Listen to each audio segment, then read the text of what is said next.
नमस्कार। मैं सुनील मिश्रा आपकी अपनी चैनल कुंडली क्या है में एक बार पुनः स्वागत करता हूँ। मित्रों, कुंडली में जो हम लोग ज्ञान प्राप्त करते हैं उसमें आज शुक्रदेव के बारे में जानेंगे कि अगर शुक्रदेव कुंडली में उच्च के हैं तो क्या फल देते हैं, नीच के हैं तो क्या फल देते हैं, शुक्र के क्या क्या कारक तत्व हैं और किस राशि में वो उच्च के होते हैं, कहाँ वो नीच के होते हैं, कहाँ वो लाभदायक होते हैं, अगर वो कुंडली में खराब हैं तो क्या करें, कौन सी उपाय करें। इन्हीं सब विषयों पे आज चर्चा होगा। यानी कुंडली में शुक्र के महत्व के बारे में आज हम जानेंगे। और विषय पर आने से पहले आप सभी से एक बार नम्र निवेदन है कि यदि आप मेरे इस चैनल को अभी तक सब्सक्राइब नहीं किए हैं तो कृपया सब्सक्राइब कर लें और वीडियो को अंत तक देखकर इसका लाभ उठाने का प्रयास करें। मित्रों, एक ऐसा ग्रह जो सुख का कारक है, जो भौतिक सुख, शारीरिक सुख, वैवाहिक सुख, भोग, विलास, शोहरत, वासना, फैशन मतलब फैशन डिजाइनिंग कहा जाए या प्रतिभा, ये सारी चीजें अगर जाननी है किसी के बारे में तो इस सब के कारक शुक्रदेव ही होते हैं। यानी यूं कहें कि कोई व्यक्ति सौंदर्य के शौकीन है या कितना सौंदर्य के प्रति उसकी आकर्षण है, रोमांस के बारे में, काम वासना के बारे में अगर देखी जाए तो इन सभी चीजों के बारे में हम शुक्र से ही जानते हैं। मतलब यदि शुक्रदेव कुंडली में अच्छे हैं तो व्यक्ति भोग, विलास, वैभव, यश, कृति, ये सभी चीज प्राप्त करने वाला होगा, क्योंकि उसकी शोहरत, उसकी प्रतिभा और उसका ये कहा जाए रोमांस, ये सभी चीजें अगर शुक्र अच्छे हैं तो उन्हीं से मिलता है। यदि शुक्र अच्छा, मैं कहा शुरू में कि शुक्र सुख के कारक हैं। सुख दो तरह के होते हैं, एक भौतिक सुख, एक आध्यात्मिक सुख। यदि कुंडली में शुक्र अच्छे स्थिति में है तो भौतिक सुख की प्राप्ति होती है। अगर कुंडली में शुक्र खराब है, बृहस्पति ठीक ठाक है, बृहस्पति अच्छे हैं, तो कुंडली में खराब शुक्र के होने से व्यक्ति आध्यात्मिक सुख की तरफ चला जाता है। तो मित्रों, अब हम जानें कि यह शुक्रदेव जो सूर्य के करीब रहते हैं, यानी बुध के बाद सबसे करीब कोई ग्रह है तो शुक्र है। तो शुक्र अधिकांशतः कुंडली में या तो सूर्य के साथ या सूर्य के आगे पीछे दिखे जाते हैं, तो इनकी शुक्र सूर्य से अस्त होने के भी चांसेस ज्यादा बने होते हैं। तो ऐसा ग्रह सूर्य शुक्रदेव जो सूर्य के करीब रहते हैं लेकिन पृथ्वी के बहन कहे गए हैं, ठीक है। वृषभ राशि और तुला राशि इनकी अपनी राशि है। यानी जहां कुंडली में 2 अंक और 7 अंक लिखा है तो ये दोनों अंक शुक्रदेव की अपनी राशि होती है। वहीं शुक्रदेव मीन राशि में उच्च के हो जाते हैं। यानी मीन राशि यानी 12 अंक जहां लिखा होता है वो मीन राशि होता है। कुंडली में जो चक्र दिए गए हैं ना, ये 12 चक्र हैं, 12 घर हैं यहाँ, सॉरी, राशियां भी 12 हैं। हर राशि का अलग अलग जो है स्वामी है। तो मीन राशि जो 12वीं राशि है, इसीलिए 12 अंक मैंने कह दिया, 12वीं राशि है, उसके स्वामी यद्यपि बृहस्पति देव हुए हैं, फिर भी अगर उस 12वीं राशि मीन राशि में अगर शुक्र बैठे हों तो समझिए कि उच्च की होकर बैठे हैं। लेकिन वही कन्या राशि जो 6 अंक की होती है, छठे स्थान पर होती है, इसलिए 6 अंक कहा गया। तो छठे स्थान पर बैठने वाली, छठे रैंक या छठे स्थान की पर को बुध यानी कन्या राशि है, जिसके स्वामी बुध हैं, तो कन्या राशि में जैसे ही शुक्र आते हैं वो नीच के हो जाते हैं। ऐसा क्यों होता है? ऐसा इसलिए कि बुध बालक हैं, बच्चा, तो बच्चे को भोग विलास ऐश्वर्य की कोई आवश्यकता महसूस नहीं होती है, इसलिए वहां शुक्र को कहा गया है 6 अंक में यानी कन्या लग्न में कि वो नीच हो जाते हैं। वही ज्ञान के पास जब जाते हैं मीन राशि में, तो व्यक्ति वैभव को बढ़ाने के लिए जो उसकी इच्छाएं बढ़ती हैं, इसलिए वहां शुक्र को उच्च माना गया। खैर वो विषय अलग है, हम लोग आज शुक्र के बारे में जान रहे हैं। तो शुक्र देव जहां काम वासना के कारक हैं, सौंदर्य के कारक हैं, रोमांस के कारक हैं, वहीं इनके नक्षत्र जो 27 नक्षत्र कुंडली में हैं, या हिंदू संस्कृति के अनुसार 27 नक्षत्रों का व्याख्यान किया गया है, तो 27 नक्षत्रों में 3 नक्षत्र पूर्वा फाल्गुनी और देखा जाए तो भरणी, पूर्वा फाल्गुनी और पूर्वाषाढ़ा, ये 3 नक्षत्र जो है पूर्वाषाढ़ा, पूर्वा फाल्गुनी और भरणी, ये 3 नक्षत्र शुक्र को, इन 3 नक्षत्र के स्वामी हैं। शुक्रदेव इन 3 नक्षत्रों के स्वामी होते हैं। शुक्रदेव एक राशि से दूसरी राशि में बहुत शीघ्र विचरण करते हैं, यानी 23 दिन में एक राशि से दूसरे राशि में चले जाते हैं। शुक्रदेव चूंकि शीघ्रगामी हैं, तो सूर्य और चंद्रमा इनके शत्रु ग्रह हैं, जबकि शनिदेव और यूं कहें बुध इनके मित्र राशि है।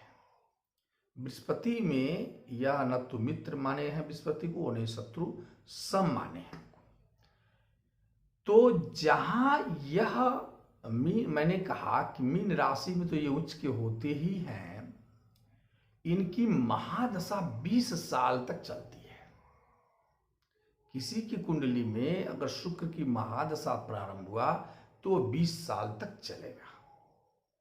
जहां शुक्रदेव कुंडली में दूसरे घर में, 7वें घर में, तीसरे घर में और 12वें घर में अगर शुक्रदेव को आप देख लें तो माने कि शुक्र वहां अच्छा फल देने वाले हैं, उस कुंडली में अच्छा फल देते हैं। दूसरे, तीसरे, 7वें और 12वें घर में शुक्रदेव जहां अच्छा फल देते हैं, वहीं शुक्रदेव 6ठे और 8वें घर में फल खराब कर देते हैं, बहुत अच्छा फल नहीं देते हैं।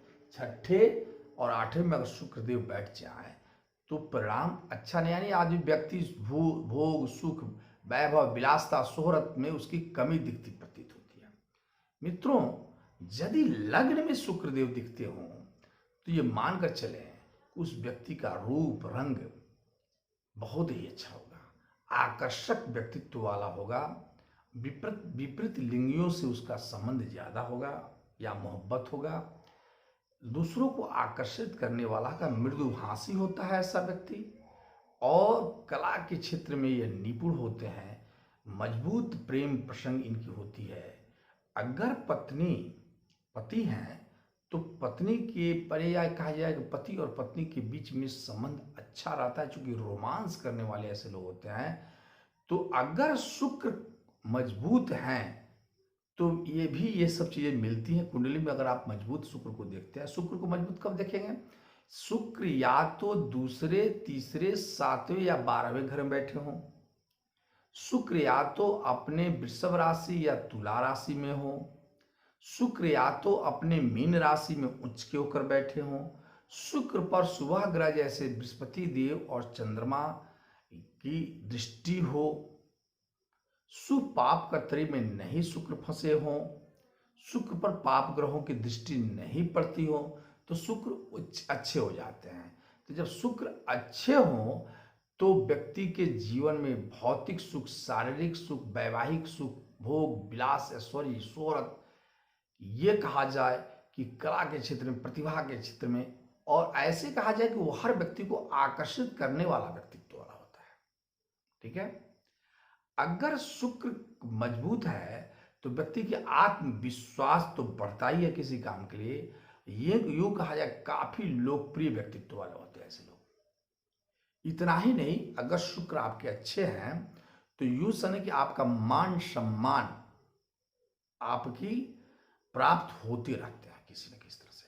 हर काम निरंतर अच्छी तरह से गुजरते हैं तो मानिए कि शुक्र अच्छे हैं आपकी कुंडली में। अगर शुक्र कमजोर है, कमजोर कब हो गए? छठे भाव में बैठ जाए, आठवें भाव में बैठ जाए, या 6 अंक में बैठ जाए, यानी कन्या राशि में बैठ जाए, नीच होकर के बैठ जाते हैं, या शत्रु घर में बैठ जाते हैं, जो उनके शत्रु जैसे सूर्य के घर में बैठ गए, मंगल के घर में बैठ गए, या पापा ग्रह की दृष्टि पड़ जाती है जैसे शुक्र राहु के साथ बैठ गए, या शनि की दृष्टि पड़ रही है उन पर, या यूं कहें कि पाप ग्रह गुरु ग्रह शुक्र से सूर्य की दृष्टि उन पर पड़ गई, या सूर्य के साथ अस्त हो गए, तो इन सब परिस्थितियों में शुक्र जो है वो कमजोर हो जाते हैं।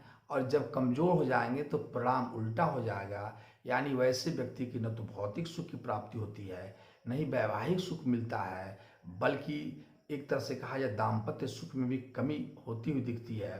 सुख संपत्ति से यह वंचित हो जाते हैं। यूं कहा जाए कि माता के सुख में भी इनकी दिक्कतें आने लगती है। धर्म अध्यात्म की तरफ इनकी रुचि बढ़ जाता है, और यह एक तरह से कहते हैं विलासता को छोड़कर अध्यात्म की तरफ चले जाते हैं। मन इनका कहीं लगता नहीं, इसलिए कि इनको कहीं आत्मबल नहीं मिलता है, और आत्मबल के साथ साथ इनका सम्मान भी नहीं मिलता है, इसलिए यह निरस्ता की तरफ चले जाते हैं। ये चीजें होती हैं। अगर शुक्र खराब हैं तो समझिए कि शुक्र किसके रोग के कारक हैं। तो शुक्र जो है ये समझिए कि स्किन खराब करने वाले होते हैं। शुक्र जो है मूत्र रोग को पैदा करने वाले होते हैं, गुप्तांग में रोग पैदा करने वाले होते हैं। और शुक्र अगर खराब हैं तो समझिए कि व्यक्ति की रोमांस वगैरह करने में बहुत सारी दिक्कतें आती हैं। और जीवन में अगर शुक्र और मंगल एक साथ बैठे हैं, एक चीज और ध्यान रखें, तो व्यक्ति के जीवन अस्थिर होता है। पति पत्नी के बीच दाम्पत्य जीवन में थोड़ी दिक्कतें आती ही हैं। इस प्रकार से देखा जाए कि अगर स्त्री के शुक्र कमजोर होते हैं तो उनको गर्भपात होने की संभावनाएं ज्यादा होती है। अगर पुरुष के कुंडली में शुक्र कमजोर होते हैं तो उनको संतान प्राप्ति करने में दिक्कतें आती हैं, क्योंकि उन्हें शुक्राणु में उनके शरीर में कम उत्पन्न होते हैं, यानी शारीरिक कई तरह से कहे कि संतान उत्पन्न करने की क्षमता में उन्हें कमी आती है। मित्रों, ये सब चीजों के बाद सलाह हम ये जाने कि शुक्र किस ग्रह के साथ क्या फल देते हैं। तो यदि शुक्र सूर्य के साथ बैठ जाएं, एक साथ युति बनावें, तो ये कहा जाता है राजभंग योग, यानी कुंडली में कोई राजयोग बना भी है तो भंग हो जाता है, अच्छा चीज नहीं माना गया। क्योंकि शुक्र सूर्य के साथ रहेंगे तो निश्चित रूप से ये चांसेस बनते हैं, मैं ये गारंटी तो नहीं, लेकिन चांस बनते हैं कि शुक्र अस्त हो जाते हैं। और जब शुक्र अस्त होते हैं तो व्यक्ति की भोग विलास वगैरह में कमी आती दिखती हुई प्रतीत होती है। शुक्र यदि मंगल के साथ बैठ जाएं तब तो मैं पहले ही बता चुका कि यह बेहद अस्थिर जीवन व्यतीत करने वाले होते हैं, क्योंकि ऐसा व्यक्ति पत्नी के अलावा अन्य स्त्रियों के, या पुरुष स्त्री है तो पति के अलावा अन्य पुरुषों के प्रति इनकी आकर्षण बढ़ जाता है। इसलिए जो है बुध शुक्र मंगल के साथ भी शुक्र की स्थिति अच्छी नहीं होती है। शुक्र चंद्रमा के साथ यदि हो तो कहा जाता है यूं कि यह भाग्य भंग योग माना गया है इसको, यानी व्यक्ति के भाग्य में कमी दिखती हुई प्रतीत होती है। यदि शुक्र में के साथ गुरु हो तो इसे धन हानि, संतान हानि के बारे में कहा गया। लेकिन शुक्र और गुरु एक साथ बैठते हैं तो व्यक्ति के जीवन में जो है विशेष ज्ञान की प्राप्ति होती है, नया विद्या की ज्ञान की प्राप्ति होती है। ये विषय अलग है, इसको हम लोग एक बार अलग वीडियो बनाकर हम लोग इसका अध्ययन कर चुके हैं। अगर मेरे आप जानने चाहते हैं तो मेरे किसी नेक्स्ट वीडियो में देखें, शुक्र और बृहस्पति एक साथ बैठे तो क्या हो सकता है। चूंकि यूट्यूब पर मैं सारी वीडियो बना दिया हूँ, आप देख सकते हैं। यूं संक्षिप्त में मैं कहना चाहता हूँ, शुक्र शनि जब बैठे हो एक साथ तो पराक्रम भंग योग होता है, पराक्रम के भंग होता है। शुक्र और अगर राहु एक साथ बैठे हैं तो इसे लंपट योग कहा गया है। यह अपने आप में भी परेशानियों का कारण। मित्रों, हम लोग शुक्र के बारे में अभी तो जो अध्ययन किया, चूंकि वीडियो लंबा हो रहा है इसलिए मैं इन्हें आज अपनी वाणी को अभी विराम देता हूं। नेक्स्ट जो वीडियो आएगा उसमें मैं ये बताने का प्रयास करूंगा कि शुक्र यदि कमजोर है तो हमें क्या करना चाहिए, कौन सी उपाय करना चाहिए। शुक्र मजबूत है लेकिन फल नहीं दे रहा है, शुक्र अस्त है, शुक्र जो है ये कहा जाए पाप कर्तरी में फंसा हुआ है, तो संतान आपको नहीं हो रहे हैं शुक्र के चलते, क्या उपाय करें। तो जो नेक्स्ट वीडियो आएगा उसमें हम लोग उपस्थित होंगे। तब तक के लिए नमस्कार।